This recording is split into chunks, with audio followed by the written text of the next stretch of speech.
Hello everyone, आज के इस लेक्चर में हम देखेंगे फॉल्ट एनालिसिस। तो फॉल्ट एनालिसिस से पहले हमने वही ट्रांजिएंट देख लिया, आपका ट्रांसमिशन लाइन और आपके ट्रांसफार्मर के ऊपर। ठीक है जी। तो सबसे पहले फॉल्ट एनालिसिस स्टडी करने से पहले हम कुछ अजम्पशंस लेके चलते हैं। ठीक है, तो अजम्पशंस लिखिए।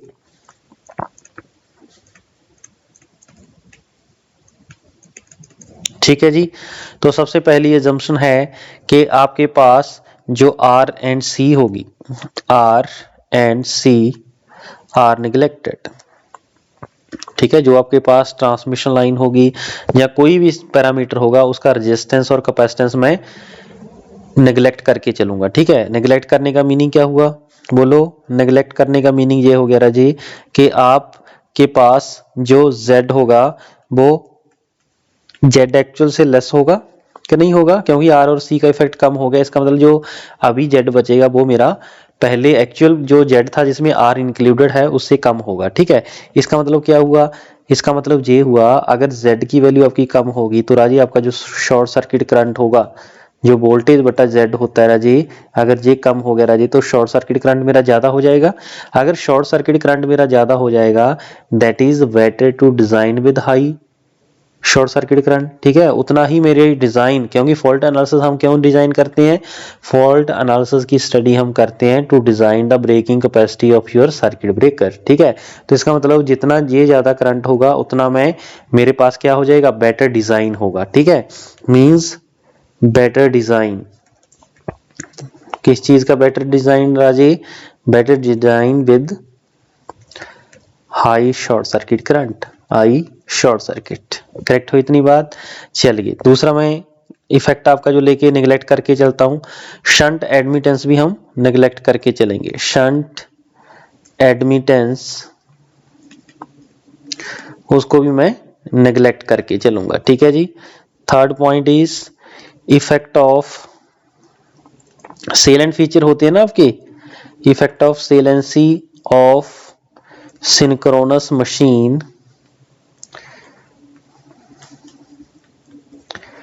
इज ऑल्सो निगलेक्टेड, इसको भी हम निगलेक्ट कर देंगे भाई। ठीक है, नंबर फोर्थ पॉइंट जो आपका जनरेटर होगा, जनरेटर इज रिप्रेजेंटेड बाय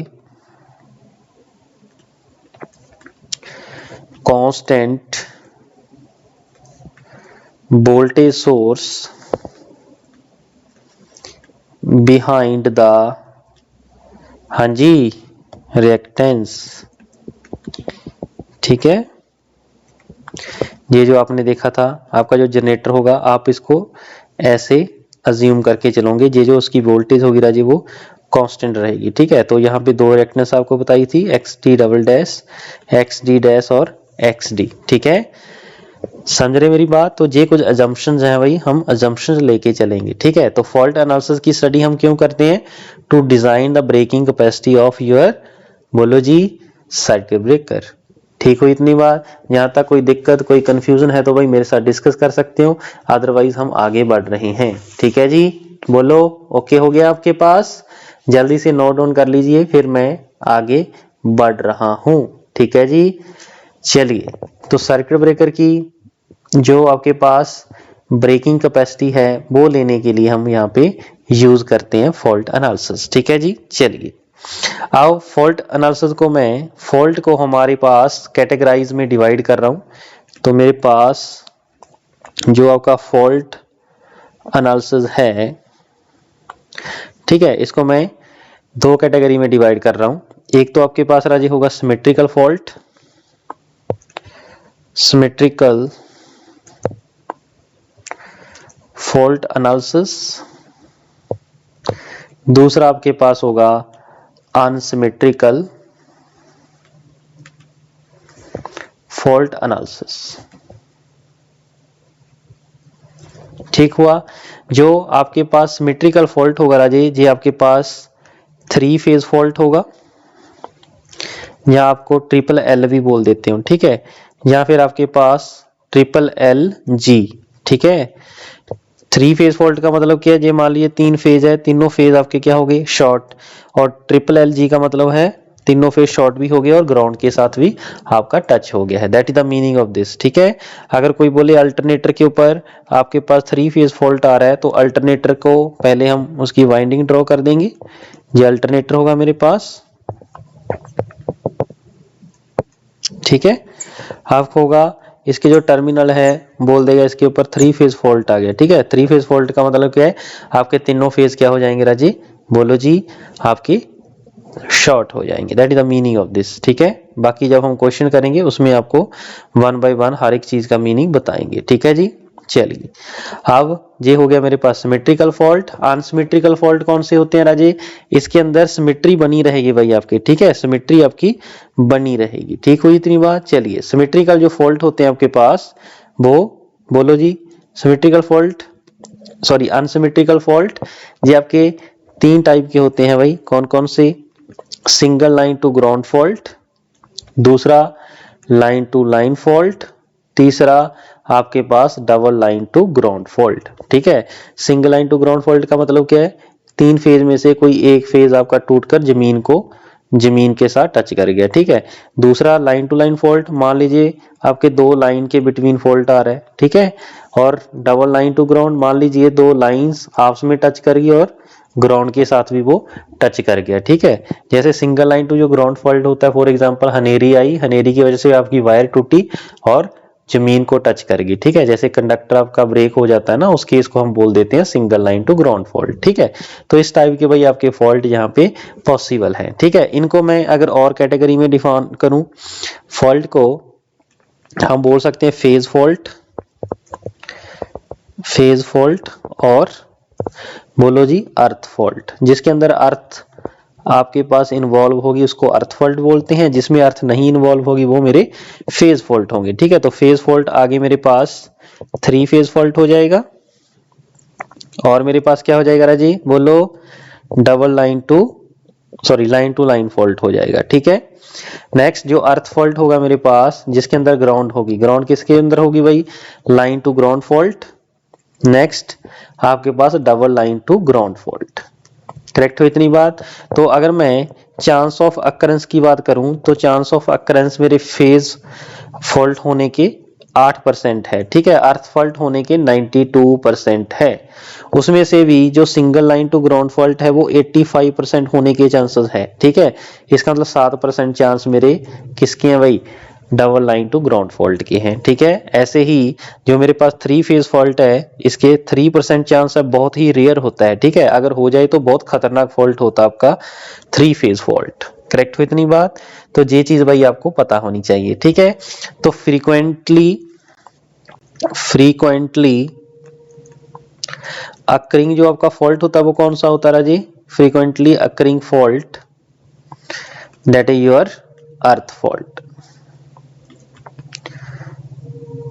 ठीक, ऐसे ही आपका जो सबसे खतरनाक फॉल्ट होता है, मोस्ट सीवियर फॉल्ट, ठीक है, ये पूछ लेते हैं भाई कई बार ऑब्जेक्टिव में, 3 फेज फॉल्ट होता है। ठीक है, 3 फेज फॉल्ट होता है जिसके होने के चांस कितने राजे, 3%। ठीक है, और सबसे कम सीवियर कौन सा होता है, least severe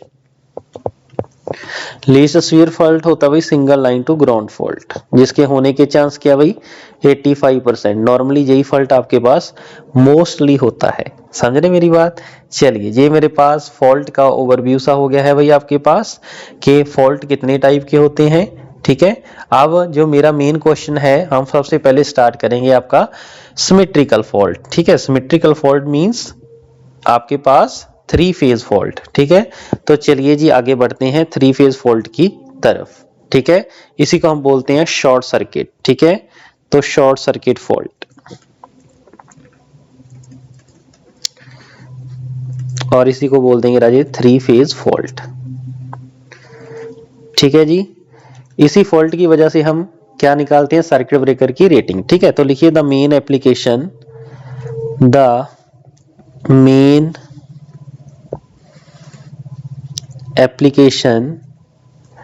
of conducting short circuit or fault analysis is to design the breaking capacity of circuit breaker. ठीक है, सर्किट ब्रेकर की ब्रेकिंग कैपेसिटी डिफाइन करने के लिए हम इसका यूज करते हैं। ठीक है जी, बोलो भाई, यहां तक कोई दिक्कत कोई कंफ्यूजन है तो? ठीक है, हो जाएगा भाई, बोलो। हाँ जी, हो जाएगा, बिल्कुल हो जाएगा भाई। ठीक है, चलिए अब नेक्स्ट मैं बढ़ता हूं। मेरे पास अगर शॉर्ट सर्किट जैसे ही होगा, तीनों फेज आपस में मिल जाएंगे, तो उस केस में मेरे पास जो इफेक्ट होगा वो कहां कहां पे इफेक्ट होगा वो मैं अभी देखना चाह रहा हूं। ठीक है, effect of short circuit fault. ठीक है, तो बता सकते हैं भी क्या क्या इफेक्ट आपका होगा, जल्दी से बताओ। अगर आपको पता है तो जल्दी से कमेंट करिए भाई और मुझे बताइए आपके पास क्या होगा जब थ्री फेज फॉल्ट हो जाएगा। ठीक है, means effect of three phase fault. ठीक है, तो थ्री फेज फॉल्ट के इफेक्ट बताओ जी, लिखो यहाँ पे। चलिए, नहीं पता तो सुनिए भाई मेरे से, effect of three phase fault. ठीक है, आपको ये तो क्लियर है ना। मेरे पास मान लीजिए एक अल्टरनेटर है, ये अल्टरनेटर है, उसको मैं ऐसे दिखा सकता हूं भाई, बिल्कुल ऐसे दिखा सकती हूँ, जे ऑफ एक्स। ठीक है, और ये मेरे पास ईएमएफ ई ऑफ एफ रहेगा। ठीक है, जैसे ही यहाँ पे मान लीजिए इस पॉइंट पे शॉर्ट सर्किट आया, शॉर्ट सर्किट आने का मतलब क्या है, ये क्या हो जाएगा राजी, आपस में टच कर जाएगा। समझ रहे मेरी बात? तो शॉर्ट सर्किट जैसे ही आएगा, जैसे ये शॉर्ट सर्किट से पहले मेरे पास ये स्टेडी स्टेट पे था। ठीक है, स्टेबिलिटी में हम डिटेल में बात करेंगे राजी, जो मैं अभी लिखना चाह रहा हूं ये स्टेडी स्टेट में था। ठीक है, स्टेडी स्टेट में जो इलेक्ट्रिकल पावर और मैकेनिकल पावर होती है, दोनों क्या होते हैं राजी, सेम होते हैं। ठीक है, दोनों क्या होते हैं राजी, सेम होते हैं। और एक रिलेशन मेरे पास ये होता है राजी, D omega divide by D T, that is equal to 1 divide by J T M minus T E. T M is mechanical torque, T is your electrical torque. ठीक है, तो इस केस में अगर मेरी इलेक्ट्रिकल पावर सेम है, ये जो इलेक्ट्रिकल पावर है ना आपकी, ये इलेक्ट्रिकल पावर और मैकेनिकल पावर सेम है, तो ये टॉर्क भी सेम होंगे। तो चेंज इन स्पीड क्या होगा राजी, जीरो होगा। मींस आपकी कौन सी स्पीड होगी राजी, सिंक्रोनस, बोलो जी, सिंक्रोनस स्पीड होगी। ठीक है, सिंक्रोनस स्पीड पे जा रहा होगा। अगर ये स्पीड सिंक्रोनस है तो इसकी जो फ्रीक्वेंसी होगी राजी, वो मेरी क्या होगी, फिक्स होगी। ठीक है, अब ध्यान से सुनिए, जैसे ही फॉल्ट आएगा, व्हेन, ये पहले था ना बिफोर फॉल्ट, जैसे ही मेरे पास फॉल्ट अक्कर हो गया, व्हेन फॉल्ट इज अक्कर्ड, फॉल्ट कौन सा राजी, थ्री फेज। ठीक है, means L L L fault. ठीक है, तीनों फेज आपस में टच कर गए। ठीक है, जब जैसे ही मेरे पास ये फॉल्ट आएगा, उस केस में मुझे एक चीज बताओ राजी, जो मेरी इलेक्ट्रिकल पावर जो ट्रांसफर हो रही थी आगे लोड को, वो जाना बंद हो जाएगी, वो एकदम से मेरी क्या हो जाएगी, बोलो, जीरो हो जाएगी। ठीक है, तो अगर इलेक्ट्रिकल पावर मेरी जीरो होगी राजे, तो मुझे एक चीज बताइए, D omega by D T that is equal to 1 by J, यही था ना मेरे पास, टी ई। अगर जे टर्म मेरा जीरो हो जाएगा राजे, इसकी वैल्यू आ जाएगी पॉजिटिव। पॉजिटिव का मतलब क्या, change in speed, D W by D T क्या, चेंज इन स्पीड। मींस आपकी जो सिंक्रोनस मशीन थी उसकी जो स्पीड हो जाएगी राजे, वो क्या हो जाएगा, ओमेगा बढ़ जाएगा। ओमेगा बढ़कर कहां से हो जाएगा, मोर देन सिंक्रोनस स्पीड। अगर ये मोर देन सिंक्रोनस स्पीड होगी तो राजे मेरी फ्रीक्वेंसी भी क्या हो जाएगी, इंक्रीज हो जाएगी। समझ रहे मेरी बात? तो इसका मतलब क्या हुआ, फ्रीक्वेंसी सिस्टम की इंक्रीज हो जाएगी। ठीक है, तो इस फ्रीक्वेंसी को बढ़ने से रोकने के लिए हम क्या यूज करते हैं भाई, रेजिस्टेंस ग्राउंडिंग प्रोवाइड करते हैं टू अवॉइड दिस। ठीक है, तो इसको अवॉइड करने के लिए हम क्या यूज करेंगे, रेजिस्टेंस ग्राउंडिंग। देखेंगे उसके साथ कैसे आपके पास वेरिएशन कम हो जाएगी। ठीक है, तो फिलहाल के लिए आप ये चीज याद रखिए। ठीक है, और मेरा पावर फैक्टर क्या होगा राजी, वो भी क्या कर जाएगा, डिक्रीज कर जाएगा भाई। ठीक है, वो भी मेरे पास डिक्रीज कर जाएगा। ठीक है, क्योंकि पावर फैक्टर आपका डिफाइन करता है कि आपके अपरेंट पावर का कितने परसेंट पोर्शन आपका एक्टिव पावर है। अगर एक्टिव पावर कम होगी तो पावर फैक्टर भी मेरा कम हो जाएगा। ठीक है, तो लिखिए, आ शॉर्ट सर्किट, एक तरह का शॉर्ट सर्किट ही हो गया ना, इज आ हाई करंट। जैसे ही शॉर्ट सर्किट फॉल्ट आया, आप यहाँ पे देख सकते हो कि यहाँ पे जो वोल्टेज होगी इस पूरे पोर्शन की, ठीक है, यहाँ पे देखिए इस पूरे पोर्शन की जो वोल्टेज होगी रही वो जीरो हो जाएगी। ठीक है, पहले क्या था, कुछ ना कुछ वैल्यू थी। ठीक है, इसका मतलब ये क्या हुआ, मेरी हाई करंट है और वोल्टेज क्या है, high current low voltage.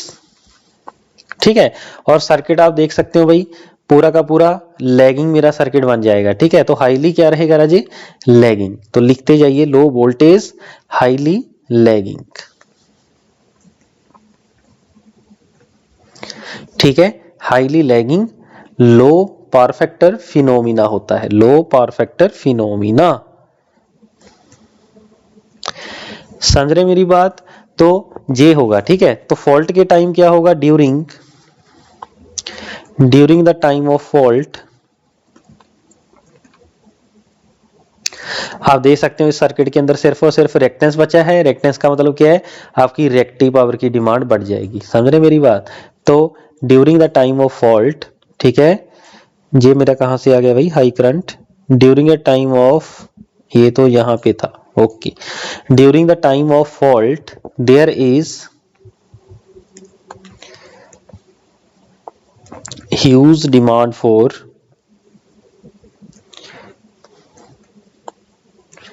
Reactive power. ठीक है, और जो एक्टिव पावर जनरेटर थी राजे, एक्टिव पावर जनरेटेड में बिकम्स जीरो। ठीक है, वो जीरो हो जाएगी, में बिकम्स जीरो। यहां तक समझ में आई मेरी बात? ठीक है, तो इसी चीज का हमने एनालिसिस वही करना है। ठीक है, सो दैट मेरे पास फॉल्ट करंट पता चल गया। फॉल्ट करंट से मेरे पास क्या होगा, सर्किट ब्रेकर की मैं रेटिंग डिफाइन कर दूंगा, मैं कितनी कैपेसिटी का वहां पे लगाऊं। ठीक है, अब मैं कैलकुलेशन कर रहा हूं भी, calculation of your 3 phase fault. इसके दो केस हम स्टडी करेंगे, एक तो लोडिंग का केस होगा, एक मेरा अनलोडिंग का केस होगा। ठीक है, तो दोनों टॉपिक आपके इंपॉर्टेंट है और दोनों के ऊपर भाई क्वेश्चन आपका आ सकता है। ठीक है जी, चलिए नेक्स्ट लिखिए फिर।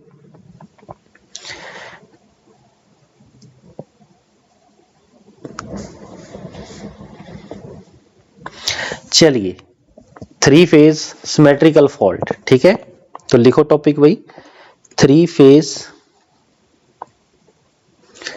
Symmetrical fault. सबसे पहले केस नंबर 1 लेके चलते हैं भाई। केस नंबर 1, फर्स्ट केस में हम लेके चलते हैं कि आपके पास when system is at no load, no load के ऊपर है आपका सिस्टम। ठीक है, उस केस की यहां पे हम बात कर रहे हैं। ठीक है, चलिए जब सिस्टम मेरा नो लोड पे होगा, ठीक है, तो उस केस की हम यहाँ पे बात करने वाले हैं। ठीक है जी, चलिए मैं सर्किट ड्रॉ कर रहा हूं भाई। मान लीजिए मेरे पास एक अल्टरनेटर है, ये मान लीजिए जनरेटर है, यहाँ पे ट्रांसफार्मर लगा हुआ है, आगे फिर मेरे पास ट्रांसमिशन लाइन आ जाएगी जो दो ट्रांसफार्मर को जोड़ेगा। फिर मेरे पास क्या आ जाएगा, IBB, इनफाइनाइट बस बार। ठीक है, इनफाइनाइट बस बार का मीनिंग क्या होता है, the bus having constant voltage and frequency. ठीक है, जिस बस का आपके पास वोल्टेज और फ्रीक्वेंसी कांस्टेंट रहे, उस बस को क्या बोलते हैं राजे, इनफाइनाइट बस बार। ठीक है जी, तो मेरे पास सर्किट कुछ ऐसा बनेगा भाई। ये मान लीजिए फर्स्ट बस है, ये मान लीजिए सेकंड पार्ट है। ठीक है, यहाँ पे ट्रांसफार्मर T1 गिवन है, यहाँ पे T2 गिवन है, यहाँ पे क्या है, ट्रांसमिशन लाइन। जब भी हम 3 फेज फॉल्ट की बात करेंगे, यहाँ पे भी 3 फेज फॉल्ट आएगा। एक तो वहां पे मार्क हमने लगाना होगा, एक पूरे सर्किट की पर यूनिट रिएक्टेंस डायग्राम मुझे ड्रॉ करनी होगी, जो ऑलरेडी मैं पर यूनिट सिस्टम में देख चुका हूं। समझे मेरी बात? चलिए case number 1, when system is at no load. ठीक है, मतलब नो लोड, आपका यहाँ पे जो बस है इस पे कोई भी लोड कनेक्टेड नहीं है। ठीक है, that is the meaning of this. ठीक है, चलिए अगर ये सिस्टम मेरा नो लोड पे है तो सबसे पहले मैं इसकी per unit reactance diagram draw कर लूंगा। वो कैसे ड्रॉ करते थे भाई, कैसे ड्रॉ करते थे, हम सभी की पर यूनिट रिएक्टेंस ड्रॉ कर लेते थे और क्या, बस ड्रॉ कर लेते थे। ठीक है, तो यहाँ पे मेरे पास पर यूनिट वैल्यू आ जाएगी। मान लीजिए जो वोल्टेज EG है, ये जनरेटर की X ऑफ G है। ठीक है, और ये मेरे पहले ट्रांसफार्मर की रिएक्टेंस है, ये मेरी ट्रांसमिशन लाइन की रिएक्टेंस है, और राजी जी मेरे पास क्या है, दूसरे ट्रांसफार्मर की रिएक्टेंस है। ठीक है, यहाँ पे वोल्टेज मेरी V है। ठीक है। अगर एट नो लोड है तो इसका मतलब जे जो करंट आई है राजी जिसकी वैल्यू कितनी होगी 0। इसका मतलब जे जो वैल्यू है ई जी, यहाँ पे जो वैल्यू ई जी है that must be equal to V. ठीक है, at no load E G must be equal to B that is equal to 1 per unit. ठीक है, ये अज्यूम कर लेते हैं हम। ठीक है, क्योंकि कोई भी करंट नहीं है, नो लोड है, इसका मतलब क्या हुआ, इसमें करंट 0 मींस इसमें ड्रॉप मेरे क्या हो जाएंगे 0 हो जाएंगे। ठीक है, अब बड़ी इंटरेस्टिंग बात आपको बताने जा रहे हैं। अब मान लीजिए मेरे पास फॉल्ट अक्कर हो गया। ठीक है, मान लीजिए अब फॉल्ट अक्कर हो गया। ठीक है, suppose 3 phase symmetrical fault is occurred at बस नंबर 2। 2 नंबर बस पे मान लीजिए मेरे पास फॉल्ट अक्कर हो गया। ठीक है, चलिए भी फॉल्ट आप दिखा दो भाई। इस 2 नंबर बस पे जे नंबर बस 1 थी ट्रांसफार्मर से पहले, जे नंबर 1 था, जे नंबर 2 था। ठीक है, अब क्या हुआ, इस बस के ऊपर आपका फॉल्ट आ गया। ठीक है, तो ये मेरे पास भाई 3 फेज फॉल्ट आ गया, मींस तीनों फेज आपस में जुड़ जाएंगे। ठीक है, तो सिस्टम ये जो 3 फेज फॉल्ट होता है बैलेंस फॉल्ट होता है, इसलिए हम क्या करते हैं पर फेज का एनालिसिस करते हैं। ठीक है, क्योंकि सभी फेज का एनालिसिस सेम होगा। ठीक है, बैलेंस सिस्टम के अंदर आपको पता है ये चीज होती है भाई। ठीक है, जैसे ही यहाँ पे फॉल्ट आ जाएगा राजे तो इसके अंदर फॉल्ट करंट दौड़ना स्टार्ट कर देगा। ठीक है, ये भी मेरे पास ग्राउंडेड है, मीन ये दोनों ऐसे जोड़ के भी दिखा सकते हो आप। ठीक है, तो जे मेरे पास भाई केस बन जाएगा। ठीक है, जैसे ही फॉल्ट मेरे पास आ जाएगा उस केस में मेरी सर्किट इस टाइप से बनेगी। ठीक है, तो वहां पे मुझे 2-3 चीजें कैलकुलेट करने को आ सकती है, अभी फॉल्ट करंट निकालो या फिर शॉर्ट सर्किट एमबीए निकालो। ठीक है, तो सबसे पहला अप्रोच क्या होगा, सबसे पहले हम निकालेंगे राजे आपका fault current I F in per unit. वो किसके इक्वल होगा, इस सर्किट के अंदर लूप लगा दो भाई। इस सर्किट के अंदर जैसे ही मैं लूप लगाऊंगा तो मेरे पास आई ऑफ करंट की वैल्यू आ जाएगी। क्या वैल्यू आएगी भाई मुझे भी बता दो। तो इजी किस में लूंगे, पर यूनिट में, डिवाइड बाय सभी पर यूनिट रिएक्टेंस। ठीक है, क्योंकि जो मेरी कौन सी डायग्राम है राजे, पर यूनिट रिएक्टेंस डायग्राम है, इसका मतलब सभी की सभी वैल्यू मेरी किस में होगी, पर यूनिट। ये भी मेरी पर यूनिट में होगी, ये सभी रेजिस्टेंस भी, ये जो जितने भी रेजिस्टेंस आपने यहाँ पे लगा रखे हैं, ये जो रेजिस्टेंस है ये सभी के सभी किस में होंगे राजे, पर यूनिट में होंगे। करेक्ट हो इतनी बात, बोलिए कोई कंफ्यूजन कोई दिक्कत है तो भाई मुझे बताइए, अदरवाइज मैं आगे बढ़ रहा हूं। बढ़े आगे फिर, चलिए जी। तो एक्स जी प्लस क्या होगा, एक्स टी वन होगा राजे, नेक्स्ट एक्स ट्रांसमिशन लाइन है प्लस एक्स टी टू है। ठीक है, और कोई रिएक्टेंस बची, और कोई भी रिएक्टेंस यहाँ पे नहीं है। ठीक है जी, तो ये रिएक्टेंस पूरी की पूरी मेरी किस में होगी राजे, पर यूनिट में होगी। ठीक है, और ये जो पर यूनिट आ गया मेरे पास, ये पर फेज का निकल जाएगा भाई, पर फेज का करंट। ठीक है, इसको अगर मैं बेस वैल्यू अगर लाइन के साथ मल्टीप्लाई करूंगा तो लाइन करंट आ जाएगा। अगर मैं फेज वैल्यू के साथ मल्टीप्लाई करूंगा करंट की बेस वैल्यू, वो जैसा नेचर में अप्लाई करूंगा वैसे का वैसा मेरे पास क्या आ जाएगा राजी, उसका इफेक्ट आ जाएगा। ठीक है, नंबर 2 आई एफ पर यूनिट में निकाला। अब आई एफ अगर मैं एम्पियर में निकालूंगा तो जो भी मेरे पास I F per unit value होगी उसको मल्टीप्लाई कर दूंगा आई बी बेस के साथ। ठीक है, तो इस बेस करंट की जो वैल्यू होगी राजे दैट इज इक्वल टू, हाँ जी, आई बी बेस कैसे निकालते हैं, 3 फेज एमबीए बेस कौन सा 3 फेज वाला, डिवाइड बाय √3, हाँ जी, केवी बेस, ये वोल्टेज लाइन टू लाइन होती है। ठीक है, तो ये वैल्यू पुट करेंगे मेरे पास फॉल्ट करंट आ जाएगा इन एम्पियर। ठीक है, बताएंगे भाई कैसे कैसे कैलकुलेट करना है। ठीक है, नंबर 3 पे हम निकालेंगे इसका शॉर्ट सर्किट एमबीए। ठीक है, एमबीए होती है पावर, एससी होता है शॉर्ट सर्किट। इसका मीनिंग क्या है, ठीक है, इसका मीनिंग होता है राजे मेरी फॉल्ट के टाइम कितनी पावर फ्लो कर रही है, that is known as short circuit MVA. ठीक है, पावर फ्लोइंग ड्यूरिंग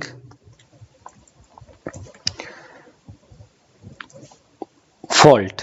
ठीक है, power flowing during fault is known as short circuit MVA. ठीक है, यही तो हमें निकालना है भाई। ठीक है, इसको निकालने के भाई हमारे पास 3 मेथड होते हैं।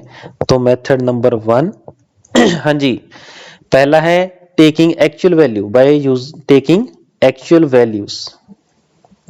देखिए कैसे, short circuit MVA for 3 phase that must be equal to 3 time of EG, ठीक है, EG इसकी लेकिन कौन सी वैल्यू लेनी है राजे, एक्चुअल वैल्यू लेनी है इनटू जो मेरे पास फॉल्ट करंट होगा IF, ठीक है, वो भी मेरे पास एक्चुअल होगा, ठीक है। और ये जो वोल्टेज की जो वैल्यू आपने राजे लेनी है दैट इज पर फेज, ठीक है, ये वैल्यू कौन सी लेनी है, पर फेज, ठीक हुआ इतनी बात। बोलो जी, यहाँ पे एक्चुअल वैल्यू लेनी है वोल्टेज की, ठीक है, नॉट अ पर यूनिट, ठीक है, एक्चुअल वैल्यू, ठीक है, और यहाँ पे भी क्या होगी, आपकी एक्चुअल वैल्यू होगी, ठीक है। कोई दिक्कत कोई कंफ्यूजन है तो बताइए भाई, ठीक है। ये होगा मेरे पास एक नंबर मेथड इसको कैलकुलेट करने का। दूसरा हम कैसे कैलकुलेट कर सकते हैं, केस नंबर 2 या मेथड नंबर 2। मेथड नंबर 2 होता है बाय यूजिंग पर यूनिट वैल्यूज, ठीक है। ये था बाय टेकिंग एक्चुअल वैल्यूज, ठीक हो इतनी बात। चलिए, तो शॉर्ट सर्किट MVA यहाँ पे पर यूनिट में ही आएगी, that is equal to EG in per unit into IF into per unit, ठीक है। ये मेरे पास पर फेज के लिए हम निकालते हैं भाई, ये चीज आपको क्लियर होनी चाहिए, ठीक है।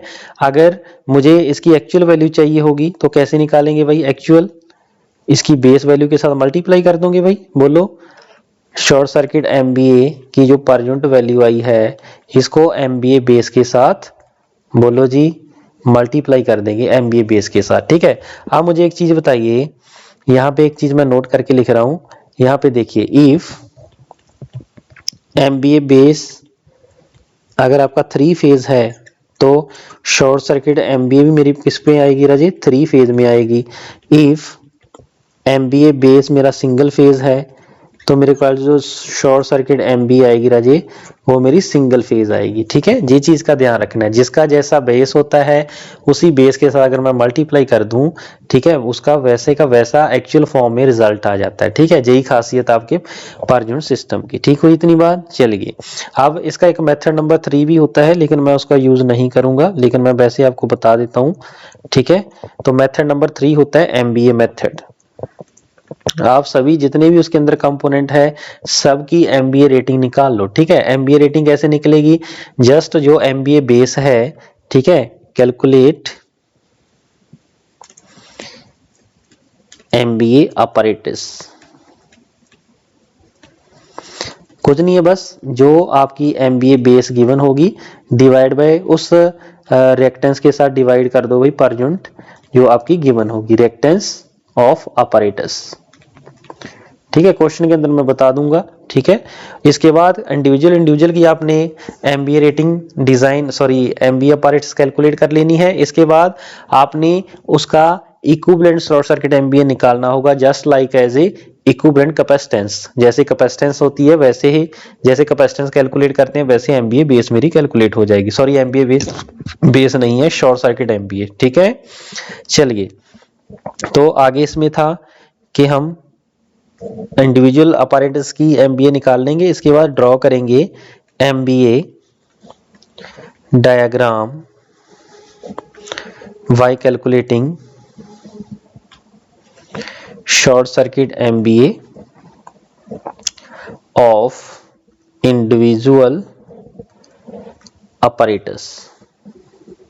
ये क्वेश्चन के अंदर बता दूंगा भाई कैसे हमने निकालना है, ठीक है। तो जर्नल प्रोसीजर लिख रहे हैं भी आपके क्वेश्चन को सॉल्व करने का, ठीक है। अभी क्वेश्चन हम सॉल्व करेंगे, फाइंड, इसके बाद हम इक्विवेलेंट क्या कर लेंगे भाई, इक्विवेलेंट SC MVA कैलकुलेट करेंगे, कैसे, जस्ट बाय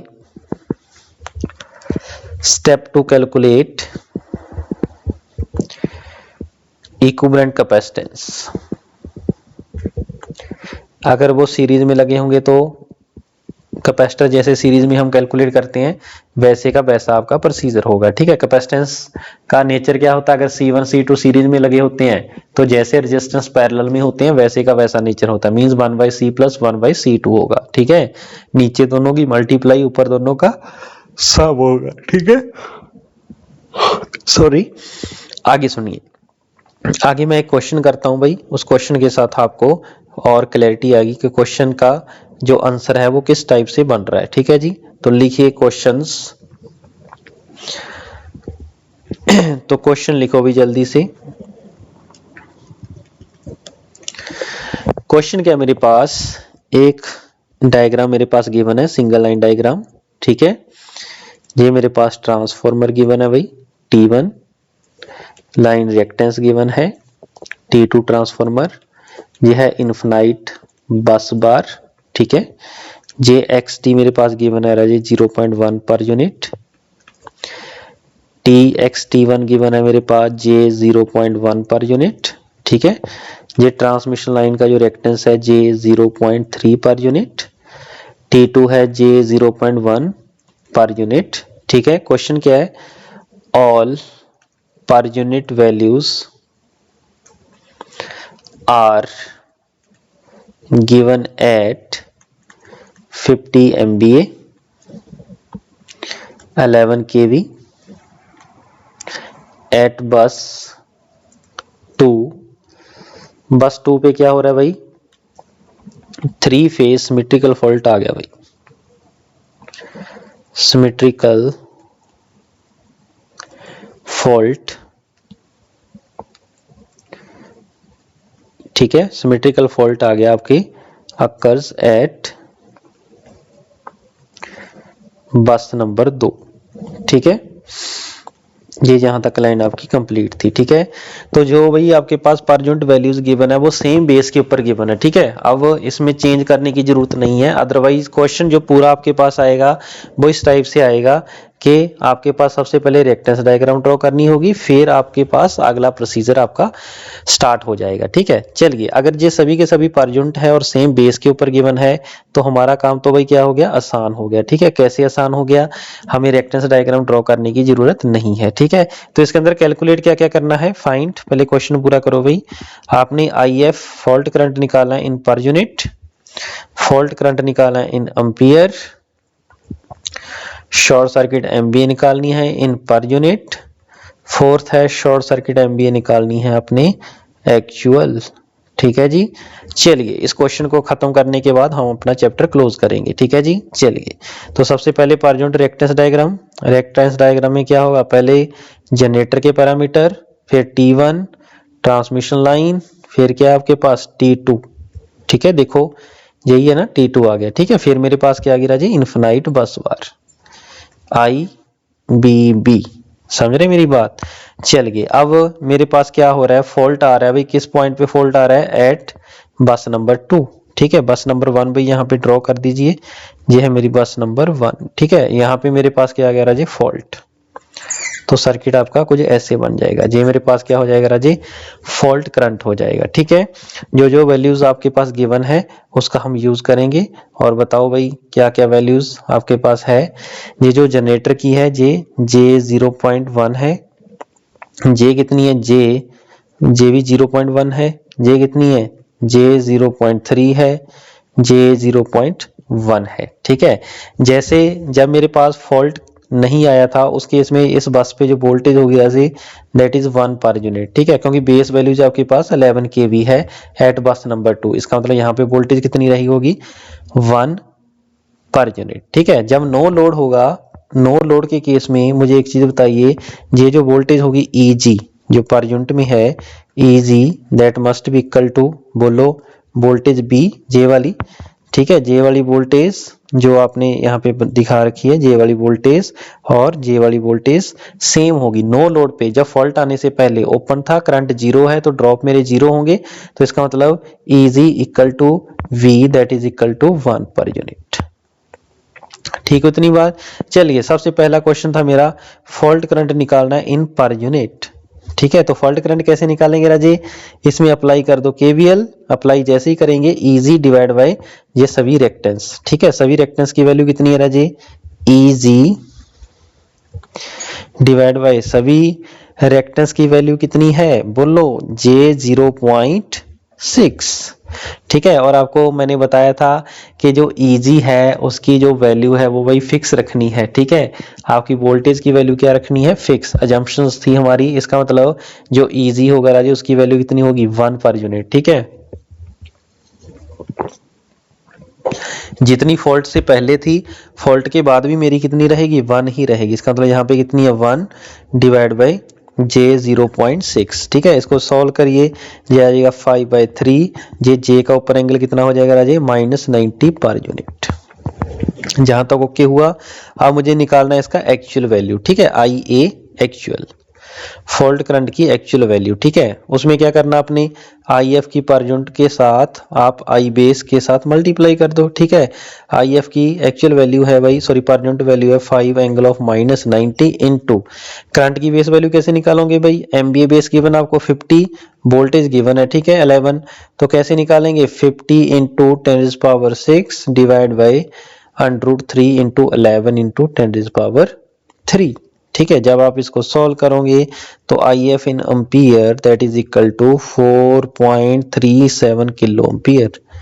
ठीक है जी, ये फॉल्ट करंट आ जाएगा जी, इसको कैलकुलेट कर लेना। ठीक है, बोलो इसके बाद हमने क्या कैलकुलेट करना है, इसके बाद हमने कैलकुलेट करना है जी आपकी शॉर्ट सर्किट। बोलो शॉर्ट सर्किट एमबीए। ठीक है, तीनों मेथड के साथ हम इसको कैलकुलेट करेंगे, बस आराम से देखते जाइए। ठीक है, चलिए तो तीनों मेथड के साथ देखते हैं भाई। पहले मेथड नंबर 1 देख लेते हैं। मेथड नंबर 1 के साथ क्या था, आपके पास एक्चुअल वैल्यू के साथ आप निकाल सकते हो। ठीक है, चलिए मेथड नंबर 1 दिखाई दे रहा है भाई सबको। ओके, तो तीसरा हमारा है शॉर्ट सर्किट एमबीए। उसके लिए हम क्या निकालेंगे राजी, आपका मेथड 1। ठीक है, चलो मैं ऐसे लिखता हूं calculation of short circuit MVA. ठीक है, तो शॉर्ट सर्किट एमबीए के लिए भाई हम मेथड नंबर यहाँ पे फर्स्ट पार्ट बना लीजिए, मेथड नंबर 1। मेथड नंबर 1 क्या था भाई, short circuit MVA that is equal to 3 times of E actual into fault current actual. ठीक है, लेकिन कौन से ये वोल्टेज वैल्यू कौन सी लेनी थी राजे, पर फेज। ठीक है, तो ये सभी वैल्यू आपके पास गिवन है भाई, 3 इंटू 11 kV गिवन है भाई, लेकिन वो लाइन टू लाइन होती है, डिवाइड बाय √3 कर देंगे तो पर फेज आ जाएगा। ठीक है, इनटू फॉल्ट करंट अभी आपने निकाला है दैट इज 4.37 इंटू 10⁻3। ठीक है, 3 और 3 10⁻6 हो जाएगी, ये हो जाएगा मेगा। ठीक है, बाकी को मल्टीप्लाई कर दो तो शॉर्ट सर्किट एमबीए जब आप इसको कैलकुलेट करेंगे 83.25 एमबीए आ जाएगा आंसर इसका। ठीक है, तो इसका आंसर कितना आ जाएगा भाई, इतना आ जाएगा जितना मैंने आपके सामने लिखा है। ठीक है, तो ये शॉर्ट सर्किट एमबीए हो गया भाई। अब इसको मैं मेथड नंबर 2 से भी करूंगा, second point by method number 2। Method number 2 क्या आपका पर यूनिट वैल्यू के साथ। ठीक है, तो short circuit MBA in per unit that is equal to E को पर यूनिट में ले लो इनटू जो आपके पास आई एफ है इसको पर यूनिट में ले लो। ठीक है, ई की पर यूनिट वैल्यू आपको पता है 1 है, आई एफ की पर यूनिट वैल्यू हमने वहां पे निकाली थी दैट इज 5/3। ठीक है, तो यहाँ पे क्या लिख देंगे राजी 5/3। ठीक है, तो शॉर्ट सर्किट एमबीए की जो पर यूनिट वैल्यू है दैट इज 5/3 पर यूनिट। ठीक है, लेकिन हमें क्या चाहिए एक्चुअल। एक्चुअल क्या होगा राजे, पर यूनिट वैल्यू कितनी है 5/3, इसको मल्टीप्लाई कर देंगे एमबीए बेस। एमबीए बेस कितना राजे अपना 50 है, तो कितना हो जाएगा 250 डिवाइड बाय 3। इसको जब सॉल्व करोगे आपके पास 83.25 एमबीए ही आएगा। ठीक है, ध्यान से देखो यहाँ पे भी कितना आया था 83.25। ठीक है, तो इस केस में और इस केस में दोनों का आंसर क्या आएगा, सेम आएगा। ठीक है, अब मेथड नंबर 3 देखते हैं बाय यूजिंग एमबीए मेथड। ठीक है, तो अप्रोच भाई यहां से सीख लो आपके पास मेथड नंबर 2, क्योंकि सभी बुक में अलग अलग यूज किया होता है। कई बार आप बुक पे स्टडी कर रहे हो तो आप कंफ्यूज नहीं होंगे अगर आपको सभी मेथड पता है। तो मेथड नंबर 3 कौन सा मेथड है भाई, एमबीए मेथड। ठीक है, तो इसमें क्या करना है आपने एक एक अपेरेंट्स की एक्चुअल वैल्यू सॉरी आपने शॉर्ट सर्किट एमबीए निकाल लेनी है। कैसे निकालनी है भाई, short circuit MBA of individual apparatus that is equal to 3 phase base MVA divide by x की पर यूनिट वैल्यू। ठीक है, 3 फेज बेस वैल्यू आपके apparatus की। ठीक है, ठीक है जी।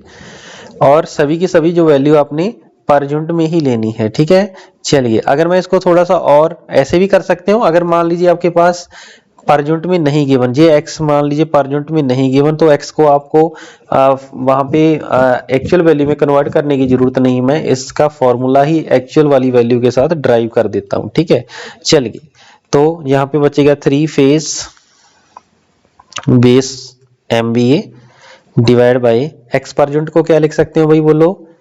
x मेरा पर यूनिट है तो x पर यूनिट की वैल्यू क्या होती है, x in ohm into 3 phase MVA divide by kV base का स्क्वायर। ऐसी होता है भाई जी, बिल्कुल ऐसी होता है। ये चीज हमारी कैंसिल हो जाएगी भाई पूरी की पूरी। ठीक है, तो केवी बेस मेरा ऊपर चला जाएगा। ठीक है, तो शॉर्ट सर्किट MVA मेरे अपैरेटस की कैसे आ जाएगी, शॉर्ट सर्किट MVA, ठीक है, of apparatus that is equal to kV base का स्क्वायर। ठीक है, डिवाइड बाय कितना करेंगे राजे, बोलो। डिवाइड बाय मेरा बच जाएगा x इन ओम। ठीक है, ये तब है if all are in actual value. ठीक है, इसको भाई आप बॉक्स में रखिए बंद।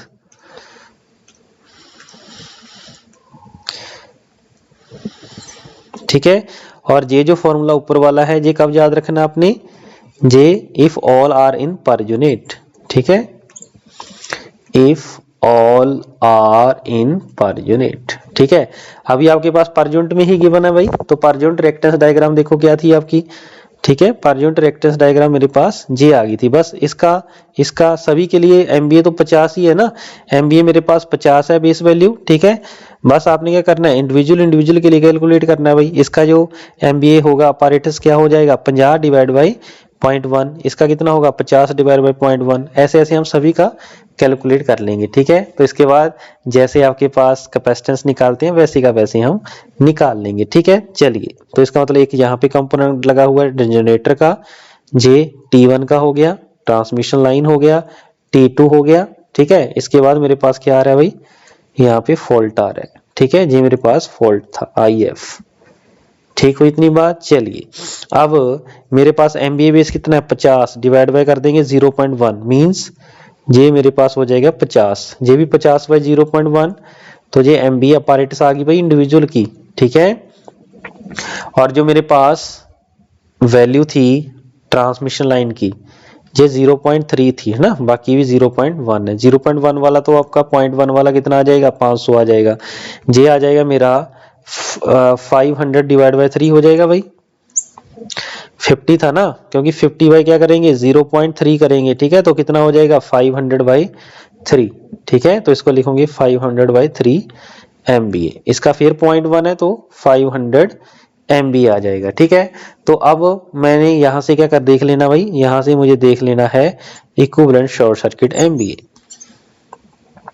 ठीक है, तो यहाँ पे शॉर्ट सर्किट MVA मेरा निकल जाएगा। ठीक है, तो शॉर्ट सर्किट MVA क्या होगा, इसको आपने ट्रीट करना है एज ए, बोलो, एज ए कैपेसिटेंस की तरह। ठीक है, तो अगर ये कैपेसिटेंस की तरह है तो मेरे एक चीज बताइए, ये दोनों के दोनों, ये तीनों के तीनों आपके सेम है तो इसका मतलब सीरीज में कैपेसिटर पैरेलल की तरह ट्रीट करेगा। इसका मतलब ये हुआ इन तीनों को मैं कैसे बना सकता हूँ राजी, बोलो जी, 500 डिवाइड बाई 3। ठीक है, और यहाँ पे भी मेरे पास बचा है 500 बाई 3। समझ रहे मेरी बात, क्योंकि अगर पैरेलल में मेरे पास 3 रेजिस्टेंस लगे हुए हैं, मान लिए 2 2 2, तो इसकी R इक्विवेलेंट क्या होगी, मैंने आपको बताया था 2 डिवाइड बाय कॉम्बिनेशन 3। ऐसे ही अगर कैपेसिटर मेरे 3 सीरीज में लगे हुए हैं, ठीक है, सेम फॉर्मूला यहाँ पे वैलिड होगा, C तो आंसर कितना आ जाएगा, C/3। समझ रहे मेरी बात, वो सेम चीज मैंने यहाँ पे अप्लाई कर दिया। अब यहाँ पे शॉर्ट सर्किट MVA मुझे देखना है, दोनों फिर आपके पास किसमें कनेक्टेड है राजी, ये दोनों सीरीज में कनेक्टेड है, तो जैसे रेजिस्टेंस पैरेलल में होती है वैसा का वैसा यहाँ पे अप्लाई हो जाएगा। तो शॉर्ट सर्किट MVA मेरे पास कितना हो जाएगा, 500 बाई 3, कॉम्बिनेशन कितने हैं 2। ठीक है, 250/3, जो ऊपर था वैसे का वैसा यहाँ पे आ गया, तो 83.25 MVA मेरे पास आंसर आ जाएगा। ठीक है, तो बताओ कोई डिफिकल्ट था भाई इसके अंदर, कुछ भी डिफिकल्ट नहीं था। ठीक है, तो एक क्वेश्चन मैं आपको प्रैक्टिस के लिए लिखता हूं भाई, आपने खुद ट्राई करना है। ठीक है, तो लिखिए next question.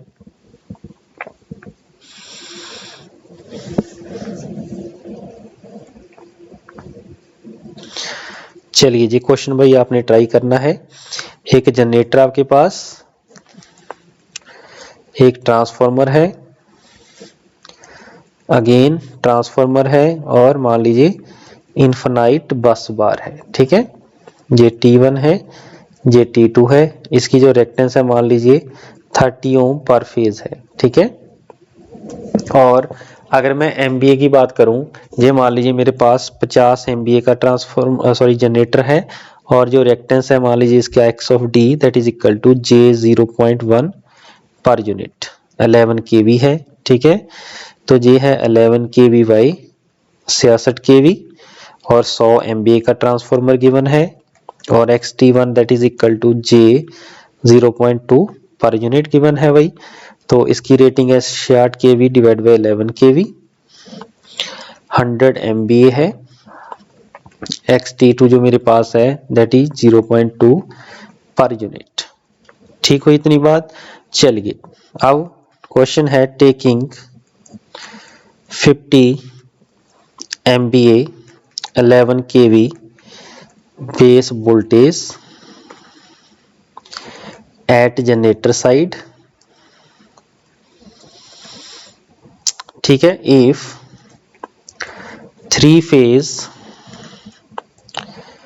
symmetrical fault is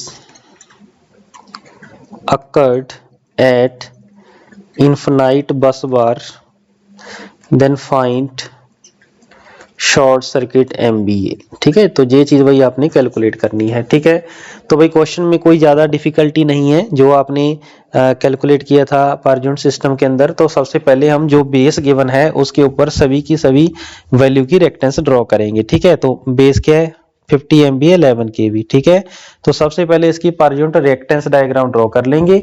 उस रेक्टेंस डायग्राम की साथ में के साथ हम आगे प्रोसीड करेंगे। ठीक है जी, चलिए तो सबसे पहले ड्रॉ करिए फिर पर यूनिट रेक्टेंस डायग्राम। चलिए मैं थोड़ा सा हिंट दे देता हूं भाई, बाकी आपने खुद ट्राई करना है। ठीक है, चलिए तो सबसे पहले मेरे साथ करिए कि आपने जो वैल्यूज आपके पास गिवन है उसके अकॉर्डिंगली आपने इसको रेक्टेंस डायग्राम में कन्वर्ट करना है। ठीक है जी, चलिए सबसे पहले G1 के साथ देखते हैं भाई। G1 के साथ G1 50 और 11 पे है, और पूछा भी 50 और 11 पे है, ये तो सेम रहेगी। तो मैं ड्रॉ करता चलूं भाई साथ साथ। चलो जल्दी जल्दी हम इसको ड्रॉ कर देते हैं। ये मेरे पास रहेगा E ऑफ G, इसकी वैल्यू तो भाई सेम रहेगी क्योंकि इसके लिए बेस नहीं बदल रहा। आगे है ट्रांसफार्मर XT1 भाई 100 MVA गिवन है।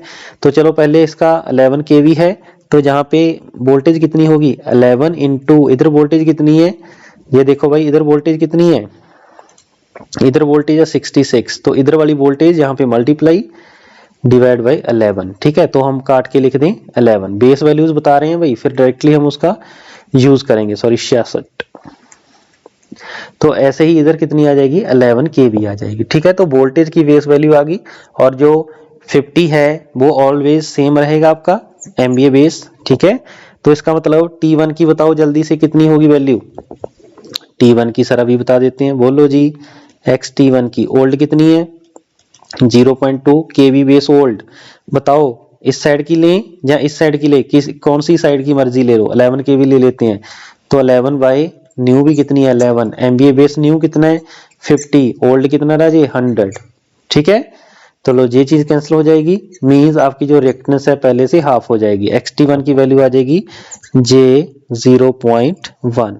आगे फिर लाइन है भाई, फिर लाइन के बाद क्या आपके पास T2 है। ठीक है, T2 के बाद क्या आपके पास इनफाइनाइट बस है।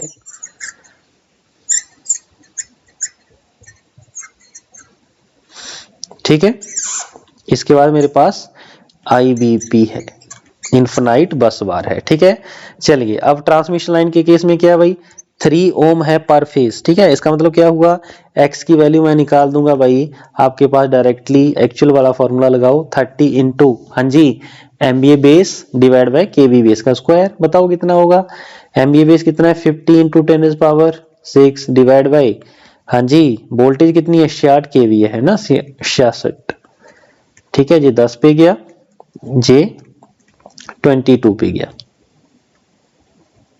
ठीक हुआ। अब जे 11 पे गया, जे 5 पे गया, ठीक है। इसको कैलकुलेट कर लेना, ठीक है। तो यहां से x की वैल्यू कैलकुलेट कर लेते हैं भाई, चलो कैलकुलेट, चलो मैं करता हूं भाई। तो जैसे ही हम इसको कैलकुलेट करेंगे तो आंसर देखो भाई कितना आ रहा है हमारा, 5 इंटू 50, तो ये मेरे पास 5 इंटू 50 करो भाई 250, इसके बाद इसको डिवाइड करना है 11 से, ठीक है, डिवाइड बाय कर देंगे 11, ठीक है, डिवाइड बाय 11 कर दिया और 10 की पावर 3 आपके पास बच रहा है, ठीक है। तो कितना आंसर आएगा इसका राजी, दैट इज 22.72, ठीक है, और इंटू 1000 कर देंगे, ठीक है। लेकिन इतना आना नहीं चाहिए यार, ये कहीं पे कहीं गड़बड़ लग रही है मुझे, क्योंकि इसकी वैल्यू बहुत ज्यादा आ रही है, ठीक है, 30 ओम पर फेज है, ठीक है। फॉर्मूला सही लगाया आपने, फॉर्मूला भी गलत लगा दिया, जहां पे इसका स्क्वायर भी करना था, ठीक है। मे भी आपको इतना डिफरेंस नहीं आना चाहिए था। चलिए, इसका मतलब क्या हुआ, हमारी कहीं ना कहीं भाई गड़बड़ हो गई थी, ठीक है।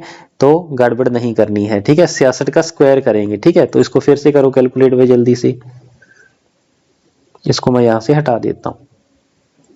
यहाँ पे बताओ कितना होगा, 30 है, 30 इंटू एमबीए कितना है 50 इंटू 10⁻6, यहाँ पे लिखेंगे 66 इंटू 66 इंटू 10 की पावर 6 हो जाएगा, ये चीज कैंसिल हो जाएगी।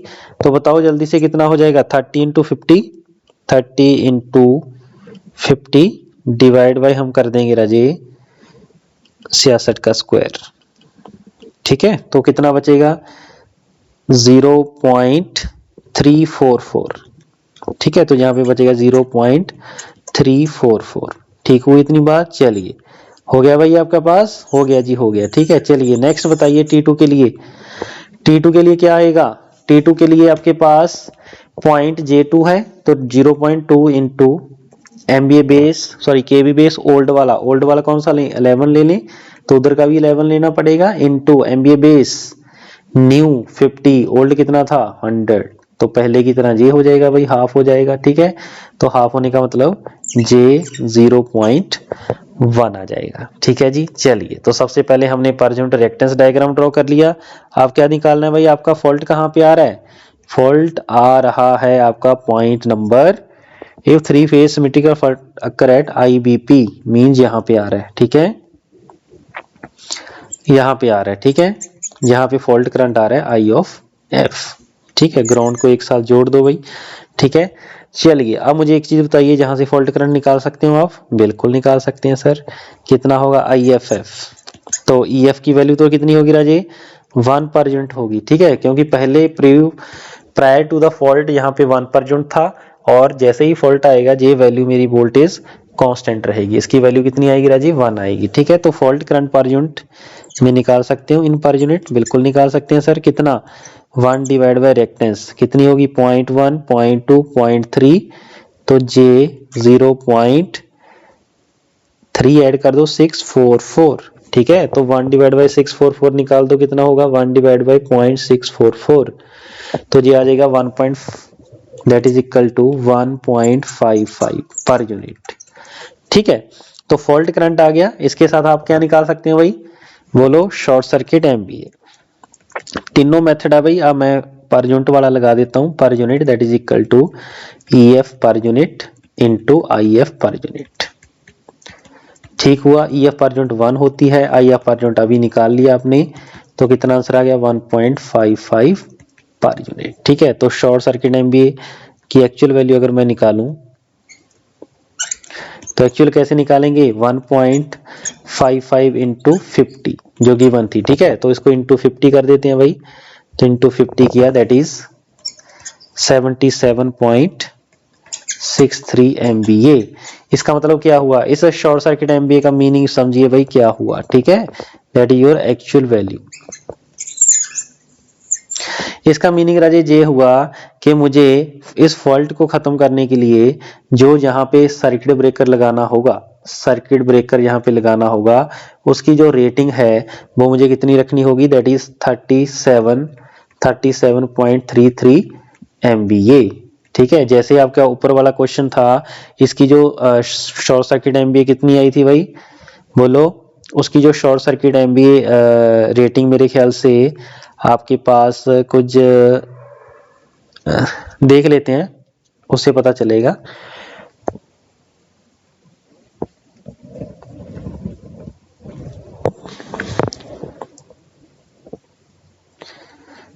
तो इसमें आपकी जो शॉर्ट सर्किट MVA थी भाई, जो पिछला क्वेश्चन आपने किया था वो 83.25 था। ठीक है, अगर फॉल्ट जहां पे आ रहा है तो जहां पे जो सर्किट ब्रेकर लगा होगा, सर्किट ब्रेकर मैं लगाऊंगा, उसकी जो कैपेसिटी होगी दैट इज 83 कितना था भाई, 25 होगा। ठीक है, इस चीज का भाई आपने ध्यान रखना है। ठीक है, इतनी MB का मुझे आपका सर्किट ब्रेकर लगाना होगा। ठीक है, समझे मेरी बात। चलिए, तो ये था भाई आपके पास 3 फेज फॉल्ट। मैंने आपको प्रोसीजर बताया 3 फेज फॉल्ट आपने कैसे कैलकुलेट करना है व्हेन फॉल्ट से पहले आपका सर्किट नो लोड कंडीशन पे होगा। ठीक है, अब नेक्स्ट लेक्चर में हम देखेंगे जब मेरे पास सर्किट मेरा लोडेड कंडीशन पे होगा। ठीक है, तो इस लेक्चर में बस इतना ही है, मिलते हैं नेक्स्ट लेक्चर में। Thank you.